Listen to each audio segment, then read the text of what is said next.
अल्लाह। औज़ुबिल्लाहिमिनश्शैतानिर्रजीम बिस्मिल्लाहिर्रहमानिर्रहीम इन्ना अअतैनाकल कौसर फसल्लि लिरब्बिका वन्हर इन्न शानिअक हुवल अब्तर सदक़ल्लाहुल अज़ीम। अच्छा, आज इंशाल्लाह हम पढ़ेंगे क्वेश्चन नंबर 311 और इससे ऑनवर्ड। ठीक है। What is mean by self assessment. तो सेल्फ असेसमेंट की अगर हम बात करें तो इसका मतलब यही है कि अपने अंदर झांक के देखना और अपना जो असेसमेंट है वो करना कि मुझ में खूबियाँ क्या है, मुझ में खामियाँ क्या है। ठीक है। तो ये सारी चीज़ें जो है वो असेस करना, तो उसको हम कहते हैं सेल्फ असेसमेंट। और ये हमारे पास आता है असेसमेंट एज लर्निंग के अंदर। जिस तरह हमारे पास assessment of learning, assessment for learning and assessment as learning है, तीनों ब्रॉड टेक्सोनोमीज है। तो असेसमेंट एज लर्निंग में एब्सेटिव असेसमेंट, सेल्फ असेसमेंट, ये जो है हमारे पास ये आते हैं हमारे पास असेसमेंट एज लर्निंग के अंदर। तो असेसमेंट, सेल्फ असेसमेंट जो है खुद का एहतिसाब करना, मतलब एहतिसाब तो नहीं कह सकते लेकिन इवोल्यूएशन करना कि मुझ में खूबियाँ क्या है, खामियाँ क्या है, what are my strength, what are my weaknesses. ठीक है। Assessment of own actions, attitudes and performance, it's a type of introspection, जिसको हम इंट्रोस्पेक्शन कहते हैं। लेकिन इंट्रोस्पेक्शन में दूसरा बंदा जो है वो आपको आपकी जो है एनालिसिस करता है, जबकि इसी के अंदर खुद ही बंदा अपना अपना एनालिसिस करता है।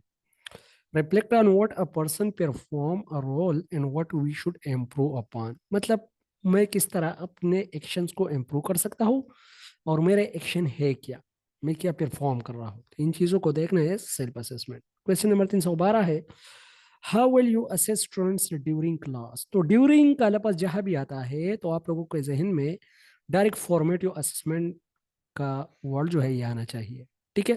क्योंकि ड्यूरिंग क्लास जो असेसमेंट हम करते हैं उसको हम फॉर्मेटिव असेसमेंट कहते हैं।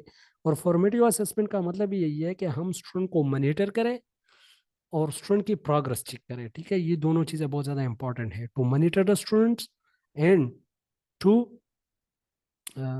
टू और क्या है, to to to check the progress. ठीक है। तो ये दोनों चीज़ें जो है चेक करते हैं हम फॉर्मेटिव असेसमेंट के अंदर। फॉर्मेटिव असेसमेंट ड्यूरिंग इंस्ट्रक्शन और ड्यूरिंग क्लास होती है। तो फॉर्मेटिव असेसमेंट बाय ऑब्जर्वेशन, अच्छा, फॉर्मेटिव असेसमेंट के जरिए भी हम कर सकते हैं, बाय ऑब्जर्वेशन भी हम कर सकते हैं, पोर्टफोलियो असेसमेंट के जरिए भी हम कर सकते हैं। ठीक है।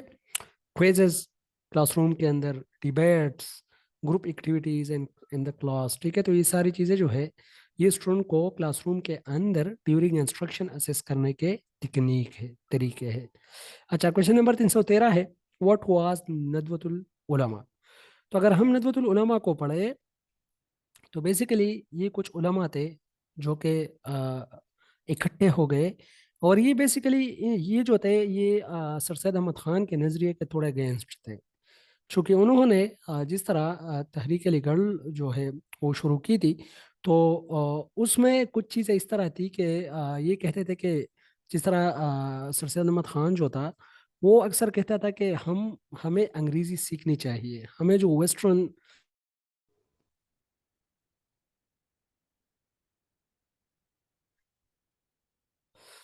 अच्छा जी, नेटवर्क की वजह से थोड़ा प्रॉब्लम है। तो नदवतुल उलमा की हम बात कर रहे थे।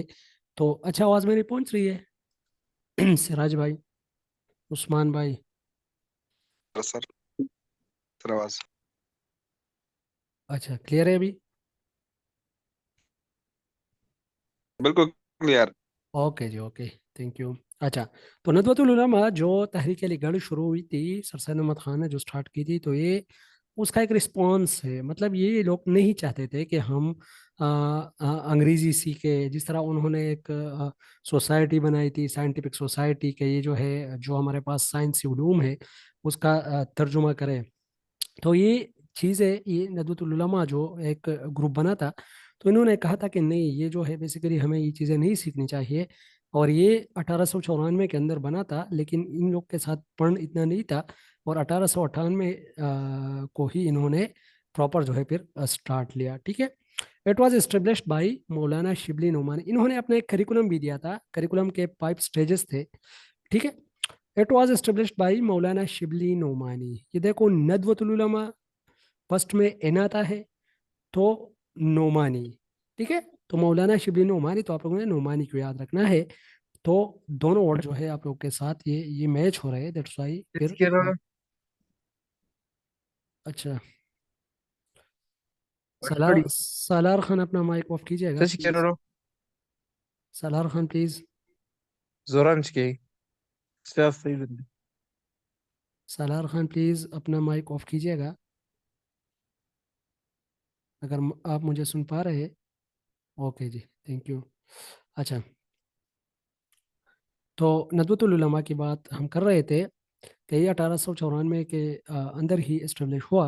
It was established by Maulana Shibli Nomani in 1894, but due to shortage of fund it's officially start sorry, star नहीं स्टार्ट है, start works in 1898।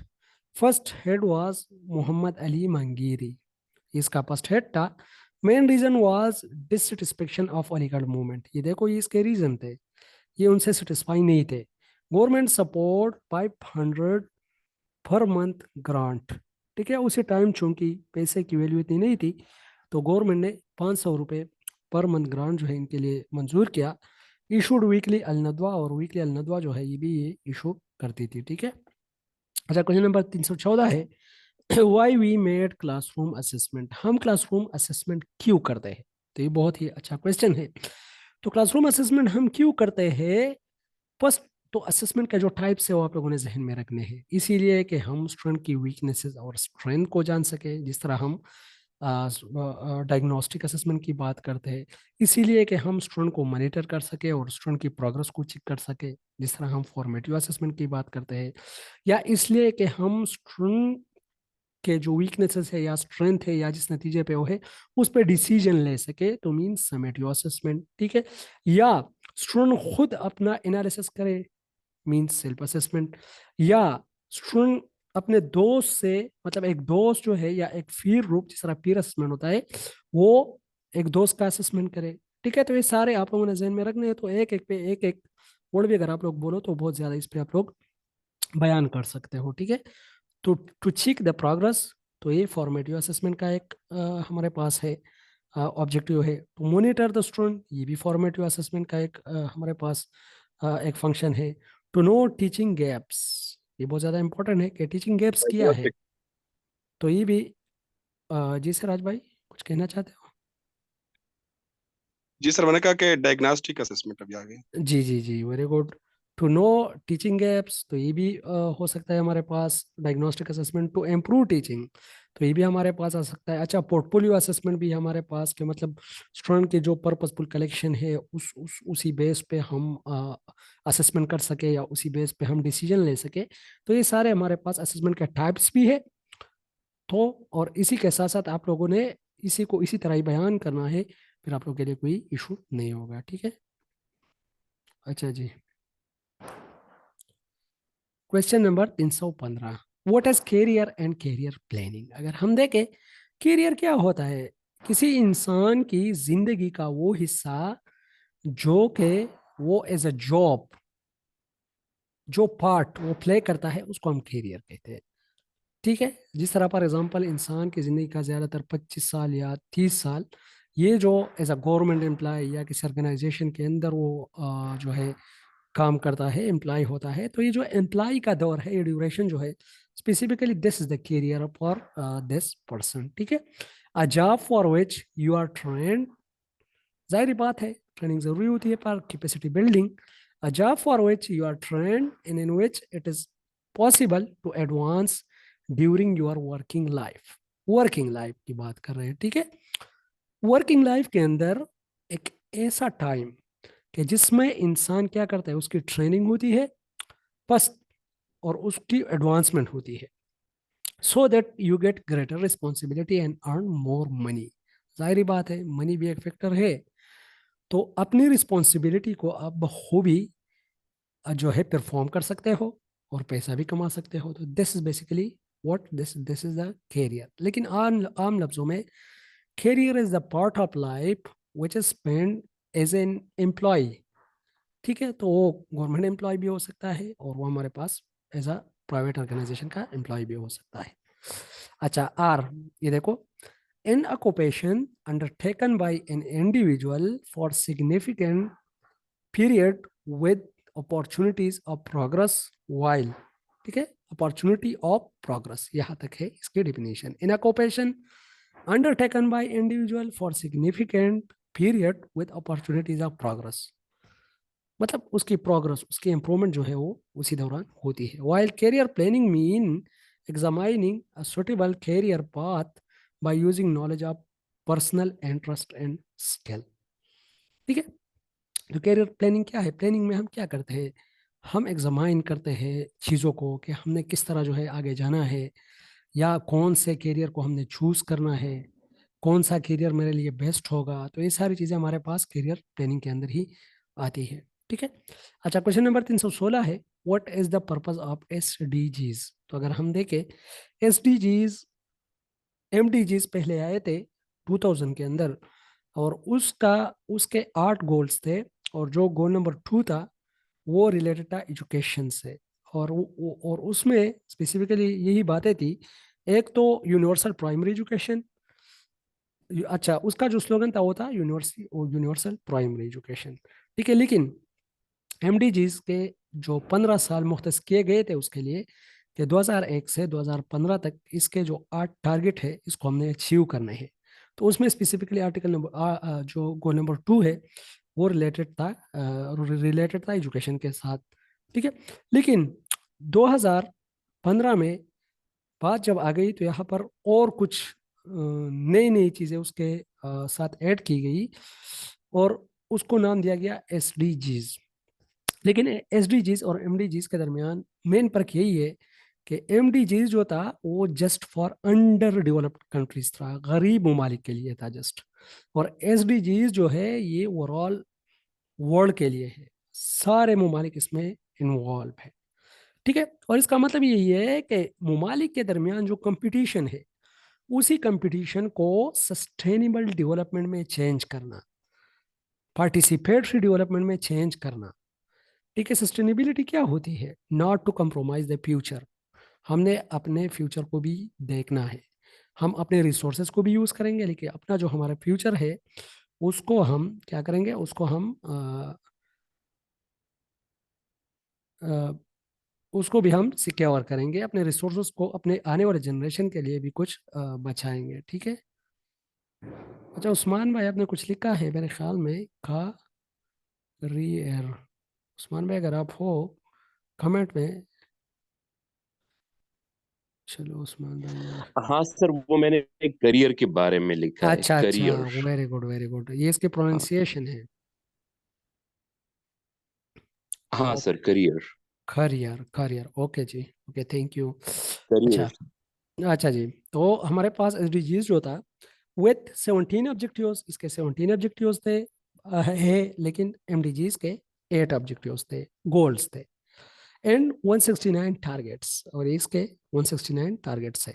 The SDGs have the overall aim to eradicate poverty and other deprivations and reduce strategies that improve health and education, reduce inequality and spur economic growth, while at the same time ensuring environmental protection, to convert competition into participation for sustainability. ये इसका main objective है, to convert competition into participation for sustainability. ये इसका main objective है.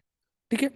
और जो हमारे पास SDG 4 है वो स्पेसिफिकली बात करती है एजुकेशन के हवाले से, और उसमें 2 चीज़ें हैं, एक है इंक्लूसिव एजुकेशन और एक है क्वालिटी एजुकेशन. ठीक है, inclusive education plus quality education is the main M of the SDG गोल 4. ये बहुत ज़्यादा इंपॉर्टेंट है. ठीक है. अच्छा, क्वेश्चन नंबर 317 है, व्हाट इज साइको एनालिसिस. देखो, साइको एंड एनालिसिस, तो साइको एनालिसिस को अगर हम देखें, अच्छा sorry just a minute wait, call आ रही.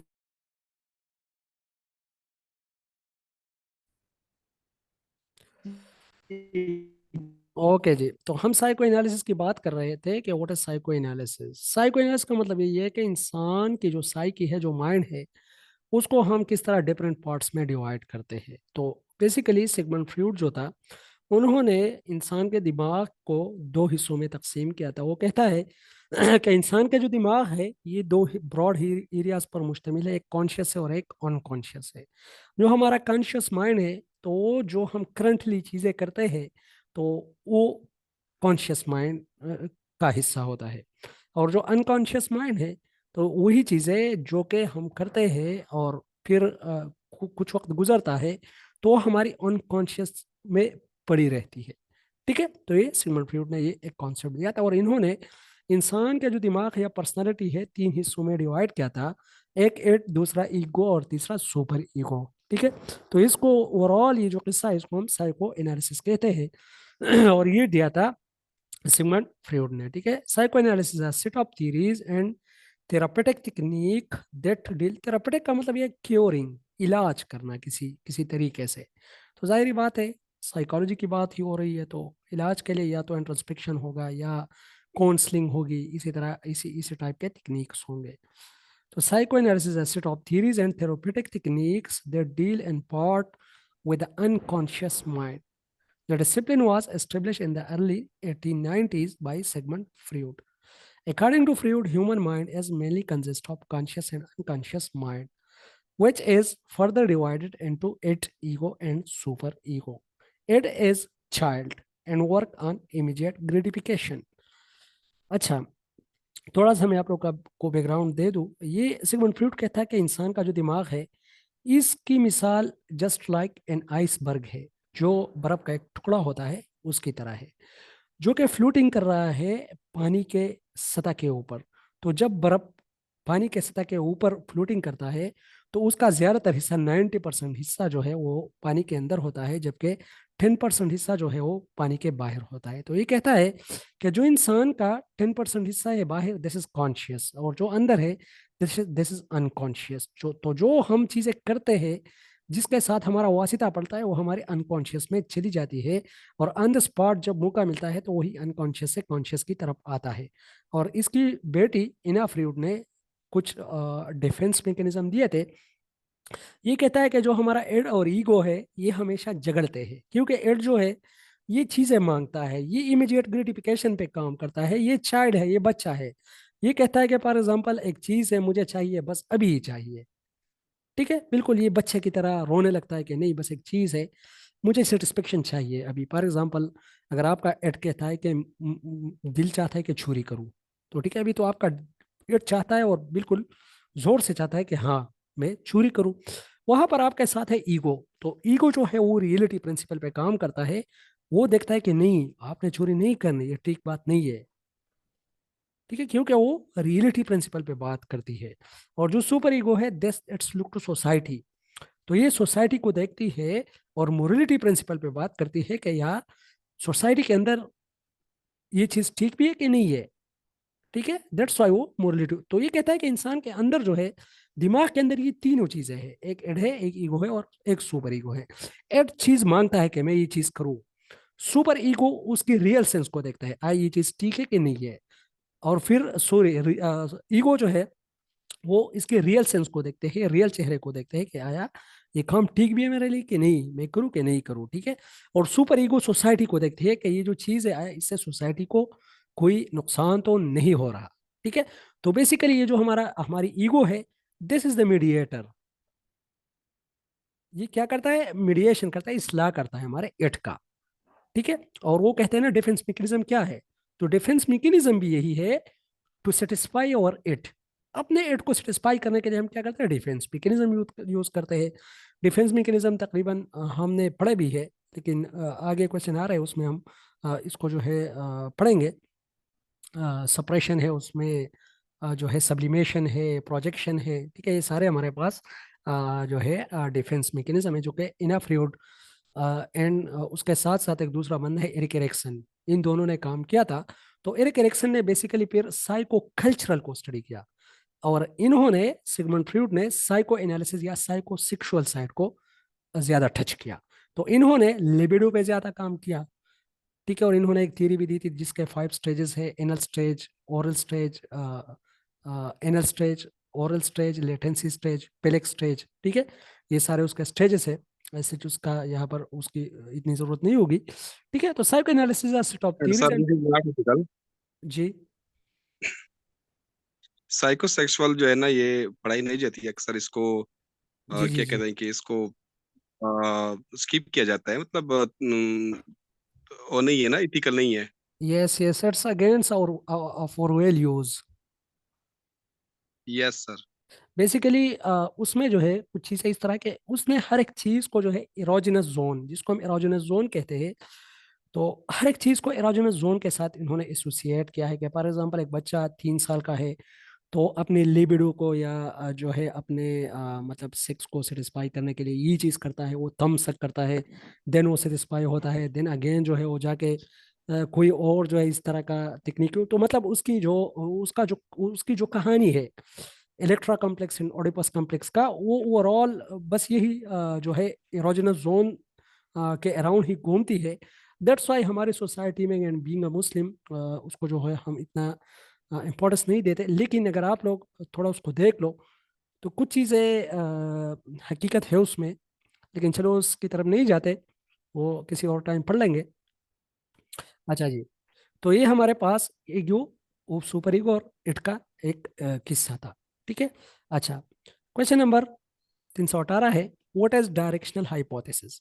देखो, डायरेक्शनल हाइपोथेसिस में डायरेक्ट एक डायरेक्शन होता है, या तो पॉजिटिव की तरफ जाएगा या निगेटिव की तरफ जाएगा। फॉर एग्जाम्पल हम कहते हैं कि ये जो मल्टीमीडिया हम यूज करते हैं, इसका स्टूडेंट की लर्निंग के ऊपर अच्छे असरात है। तो जब मैंने ये अच्छा वर्ड यूज किया, इसका मतलब ये पॉजिटिव इम्पैक्ट।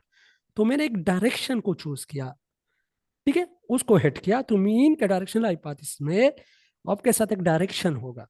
या आप कह सकते हो कि ये जो हमारे पास एब्सेंटिज्म है, इसका स्टूडेंट स्टूडेंट लर्निंग के ऊपर नेगेटिव इम्पैक्ट है, ठीक है। तो मीन कि आपने एक डायरेक्शन जो है अपने हाइपोथेसिस के अंदर शो किया, this called directional hypothesis. The type of hypothesis, अच्छा, हाइपोथेसिस होता है टेंटेटिव स्टेटमेंट, मफरूजा जिसको हम कहते हैं, या statement which may be true और false. The type of hypothesis which shows a direction, जिस तरह मैंने एग्जांपल दिया है, the projector use in the teaching learning process make it more effective. मैंने इफेक्टिव का वर्ड यूज किया, मतलब पॉजिटिव डायरेक्शन जो है इसमें छुपा हुआ है। दैट्स व्हाई डायरेक्शनल हाइपोथेसिस जो है इसमें एक डायरेक्शन छुपा हुआ होता है, ठीक है। अच्छा जी, क्वेश्चन नंबर 319 है, what is time table and its type. Time table है क्या और इसका टाइप्स क्या है। Time table is also called spark plug and mirror of the school, ठीक है। ये पेपर में आया हुआ है कि spark plug of the school और time table of the school जो है, ये किस चीज़ को कहा जाता है। अच्छा, किसी का कोई कमेंट है सर, नॉन डायरेक्शनल में। अच्छा, नॉन डायरेक्शनल तो है। नॉन डायरेक्शनल में इस तरह होगा कि for example multimedia has impact on student learning. तो अभी देखो, मल्टीमीडिया का इम्पैक्ट है स्टूडेंट लर्निंग के ऊपर, लेकिन पता नहीं है किस तरह इम्पैक्ट है, पॉजिटिव है कि नेगेटिव है। तो ये हमारे पास नॉन डायरेक्शनल हो गया, क्योंकि इसमें बिल्कुल डायरेक्शन है ही नहीं। अगर हम उसमें कोई डायरेक्शन शो करें कि multimedia has positive impact, to mean कि इसमें एक डायरेक्शन आ गया, ठीक है। सर कितने क्वेश्चन रिमेनिंग है। अच्छा, इसमें इस तरह है कि मेरे जो क्वेश्चन है ये दिन ब दिन ज़्यादा हो रहे हैं, क्योंकि जो नए नए क्वेश्चन आ रहे हैं, कुछ इंटरव्यू से, कुछ कुछ इधर उधर से। ये तो हमारा सिलसिला है, इंशाल्लाह हम इसको जो है क़यामत तक जारी रखेंगे, अल्लाह हमें तौफीक दे। अच्छा, what is time table and its type. तो टाइम टेबल को हम spark plug and mirror of the school कहते हैं, लेकिन टाइम टेबल सिंपल में it is the question of what, when and by whom to do. ये एक ऐसा आंसर के मतलब व्हेन क्या करना है, सॉरी व्हेन कब करना है, व्हाट क्या करना है, एंड बाय होम और किसने करना है। ये 3 आंसर टाइम टेबल के अंदर होते हैं। क्वेश्चन के मतलब किसका क्लास है, किस टाइम क्लास है, कौन ले रहा है। तो ये तीनों आंसर जो है आपको टाइम टेबल के अंदर मिलेंगे। तो it's also called spark plug and mirror of the school. Time table is a right plan that reflect entire school programme followed by a school. और इट्स, ये बहुत अच्छा डिफिनीशन है, it's question when what and, अच्छा ये by नहीं है, ये वाई है। इट क्वेश्चंस व्हेन व्हाट, अच्छा सॉरी, एंड बाय होम, ठीक है, ये सेंटेंस ठीक है। It's question when what and by whom to do, और कंडक्ट, मतलब क्या करना है, कब करना है और किसने करना है। ये 3 क्वेश्चन जो है इसमें होते हैं। There are many types of time table, like student time table होता है, टीचर टाइम टेबल होता है, ये तो ईजी है। मास्टर टाइम टेबल हेडमास्टर के ऑफिस के साथ ही या उसके बिल्कुल दरवाजे के साथ ही होता है, जिसमें सारा डेटा होता है। उसमें जो है टीचर के भी टाइम टेबल प्लस स्टूडेंट के भी टाइम टेबल, ये सारे एक जगह पे एक ही टाइम टेबल के अंदर होते हैं, उसको हम मास्टर टाइम टेबल कहते हैं। वेकेंट पीरियड टाइम टेबल, ठीक है, ये भी स्कूलों में होता है।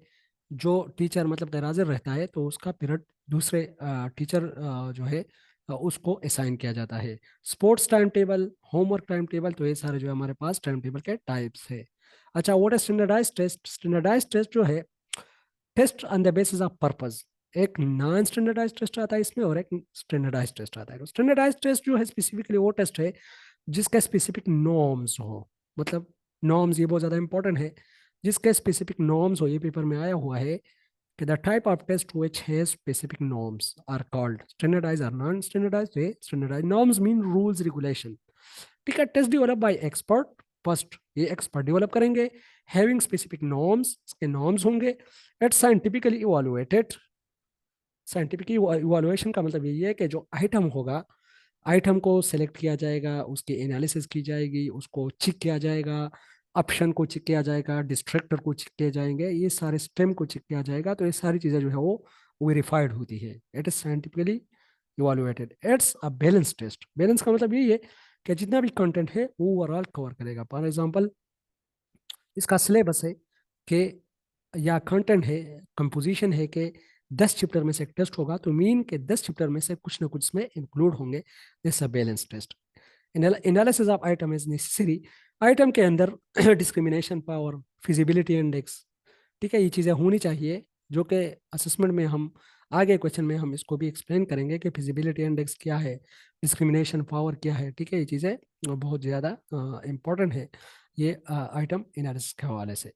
As KPPSC recruitment test as standardize test, तो जाहिर बात है स्टैंडर्डाइज टेस्ट ही है, क्योंकि इसका अपना एक जो है आइटम बैंक होता है और एक्सपर्ट उसको डेवलप करते हैं और एक्सपर्ट ही उसको इंक्लूड करते हैं उसमें ये टेस्ट के अंदर, ठीक है। अच्छा, क्वेश्चन नंबर 322 है, what is Stufflebeam evaluation model? तो स्टफल बीम इवैल्यूएशन मॉडल का दूसरा नाम है CIPP model. CIPP model, CIPP। CIPP model जो है ये एक ऐसा मॉडल है कि जिसमें हम इवैल्यूएशन करते हैं ओवरऑल प्रोग्राम की, कि किस तरह हम इसमें बेहतरी ला सकते हैं, ठीक है। तो किस तरह, किप का मतलब यही है कॉन्टेक्स्ट, आई का मतलब है इनपुट, पी का मतलब है प्रोसेस, पी का मतलब है प्रोडक्ट। तो कॉन्टेक्स्ट, इनपुट, प्रोसेस, प्रोडक्ट, एक मॉडल है जो कि स्टफल बीम ने दिया था 1960 में, 1960 के अंदर। आल्सो कॉल्ड CIPP या CIPP model. It's a decision oriented model. Decision oriented mean के इसी बेस पे हम डिसीजन लेते हैं। It is used to evaluate a programme and bring betterment in it. It's abbreviation of context, C for context, context evaluation, ठीक है। तो इसमें हम क्या क्या इवॉल्व करते हैं, इनपुट जो हमारा होता है, मतलब beneficiaries, needs, resources, problems, background and problem, ये चीज़ें हम इसमें इवैल्यूएट करते हैं। फिर है हमारे पास आई, आई का मतलब है input evaluation. Plans and budget जो है हमारे पास इनपुट इवैल्यूएशन के अंदर ही आती है। फिर हमारे पास प्रोसेस, तो प्रोसेस के अंदर हमारे पास एक्शन होते हैं, तो जो एक्शन हम परफॉर्म करते हैं दिस रिलेटेड टू प्रोसेस, तो इसकी इवैल्यूएशन प्रोसेस के अंदर होता है। एंड प्रोडक्ट इवैल्यूएशन हमारे पास आउटकम्स है। तो ये सारा हमारे पास ये 4 मुख्तलिफ जो है इवैल्यूएशन है इसके अंदर, for the purpose of the betterment of programme, ठीक है। किप, सी का मतलब कॉन्टेक्स्ट, आई का मतलब जो है इनपुट, पी का मतलब प्रोसेस एंड पी का मतलब है प्रोडक्ट, ठीक है। अच्छा जी, किसी ने कोई कमेंट मेरे ख्याल में क्या है, ये थोड़ा इंपॉर्टेंट होता है दैट्स वाई। अच्छा जी, चलो नहीं है, ओके। अच्छा, क्वेश्चन नंबर 323 है, what are effects of corporal punishment? तो इसका तो बहुत ज़्यादा इफेक्ट है, ड्रॉप आउट जो है इसकी वजह से बहुत ज़्यादा हो रहा है।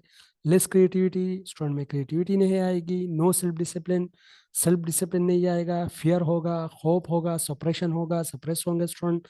नेगेटिव इमोशंस होंगे, डिस्ट्रक्टिव बिहेवियर होंगे, उसके एटीट्यूड, डिस्ट्रक्टिव एटीट्यूड और behaviour in students, it's also cause four Rs. अच्छा, पोर आर्ट्स ऑफ पनिशमेंट जो है revenge, rebellion, resentment and retreat. ठीक है, रिजेंटमेंट का क्या मतलब है उस्मान भाई? मेरे ख्याल में अगर आपको पता हो, यू कैन शेयर। हाँ, रिजेंट करना सर, पछताना, या मतलब अच्छा, जो जिस पे आप सेटिस्फाइड ना हो। और बाकी ओके, सर ये है बेसिकली कॉर्पोरल पनिशमेंट, ठीक है सर। जी जी। कॉर्पोरल पनिशमेंट, अच्छा, कोप्रल कॉर्पोरल पनिशमेंट। नहीं है सर, ओके, कॉर्पोरल मतलब आर पनिशमेंट। आर इसमें साइलेंट है। सर ये मेरे ख्याल में इनाइंग को भी कहते हैं, इनाइंग रिजेंटमेंट, इनाइंग मतलब गुस्सा होना, नाराज अच्छा, एनाइंग का होना। मतलब तो मेरे ख्याल में अजनबी अजनबी सा होता है ना, अजनबी सा होना। नहीं नहीं, नाराज होना, अच्छा अच्छा अच्छा, नाराज होना, ओके। गुस्सा मतलब होना, ये मान हाँ, लीजिए। जब कॉपोरल पनिशमेंट ना, बहुत ही मुश्किल से टर्म्स है। ये तो अच्छा है कि हमारे पास उस्मान भाई है, तो कॉर्पोरल उसमें। पनिशमेंट सर, जिस्मानी सजा, कॉर्पोरल पनिशमेंट, अच्छा, कॉर्पोरल नहीं है सर, कॉर्पोरल। कोपोरल। कोपोरल मतलब इसमें ओ और आर कॉर्पोरल, दोनों साइलेंट है, ओ और आर। हाँ sir, okay corporal, okay corporal ji, punishment. Okay जी, okay, thank you.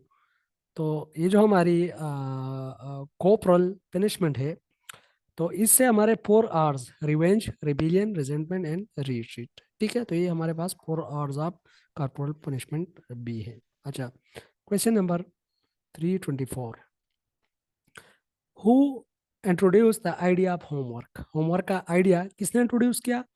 Task assigned, अच्छा, होमवर्क क्या होता है? Task assigned by teacher which has to be completed in non school hours. ठीक है, तो इसको हम स्कूल होमवर्क कहते हैं। Ideas of homework was originated by Italian teacher Robert Nevilis. Robert Nevilis जो है, इन्होंने, ये इटालियन एक टीचर था, इन्होंने फर्स्ट होमवर्क का कंसेप्ट दिया था। ठीक है। अच्छा, 325 है, व्हाट आर बिहेवियरल ऑब्जेक्टिव्स? तो बिहेवियरल ऑब्जेक्टिव बेसिकली वो है जब किसी के बिहेवियर में लर्निंग शो हो जाए, दिस बिहेवियरल ऑब्जेक्टिव। तो as a learning outcome stated when change is observed or learning is observed in the behavior is called behavioral objective। ठीक है। क्वेश्चन नंबर 326 है, what is END? Efficiency and discipline rule क्या है? तो जो खैबर पख्तूनख्वा के अंदर अभी जो इम्प्लीमेंटेड है वो 2011 के END रूल्स है। इसके अंदर कुछ पेनल्टीज है